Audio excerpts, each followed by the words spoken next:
عندك صدر فرخة ومش عارفة تعملي ايه غدا النهاردة، حتى لو صدر فرخة صغير هنعمل بيه كده حاجة شبه الشاورما بسرعة كده، وفي ثواني هتعملي معاهم كمان حبة رز. هيبقى سهل وبسيط، طريقة سهلة، وهيطلع معاكي طعمها حلو جدا. نقول كده بسم الله ونقول وصفة مع بعض. صدر فرخة بقى تقطعيه كده بالطول كده زي تقطيعة الشاورما. هنقطعهم كده كل الكمية اللي عندك، طبعا الكمية المناسبة عندك نص كيلو، ربع كيلو، كيلو، المتاح عندك هتقطعيه بالشكل ده. هخلص الكمية كلها وهقطعها كده وابتدي ان انا اتبلها بالتتبيلات بتاعتي العادية جدا. هخلص بس تقطيعها. طبعا هي مغسوله كويس جدا ومنقوعه، وسبتها لما اتصفت خالص من الميه، لان الصدور بتاعه الفراخ بتشرب ميه. يعني لما بتيجي هتشتريها من بره تلاقي وزنها مختلف عن لما بتيجي تشتريها من بره. لو واحد ما عندوش ضمير بيبقى حاطط فيها ميه عشان تديله وزن. خدي بالك من الحكايه دي كويس جدا. قطعت الصدور كويس جدا زي ما انت شايفه، وحطيت عليها زبديه. وعندي هنا خلطه بتاعه الفته اللي هي خل وتوم، حطيت معلقتين كده. انت ممكن تحطي توم وتحطي حبه خل. توابل بقى بتاعتي توم باودر، بصل باودر، وتحطي بابريكا وكزبره وتوم وفلفل اسمر وكمون. التوابل اللي عندك تحطيها، والكاري كمان. وهحط ملح، وهقلب المكونات دي كويس جدا، وهسيبها في التتبيله ساعتين. ممكن كمان تعمليها من بالليل، هتديكي طعم مختلف جدا عن كمان لما تعمليها على طول. بس ساعتين كويس جدا. هقلبها كويس جدا واسيبها تتبل شويه كده، وابتدي ان انا اقطع الخضار بتاعي. هقطع البصل كده جوليان، وعندي جزر بشرته، وطماطم قطعتها كده مكعبات صغيره.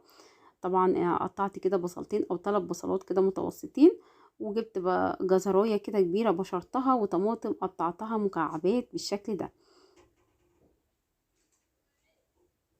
خلصت كده التقطيع بتاع الخضار بتاعي. انت ممكن تضيفي اضافات زي ما انت عايزه. هنا عشان انا قطعت البصل هرش عليه بس رشه صغيره من فلفل اسمر ورشه من الملح، عشان بس ما ينزلش ايه ريحه بتاعته ما تتغيرش. البصل لازم على طول تستخدميه اول ما تقطعيه.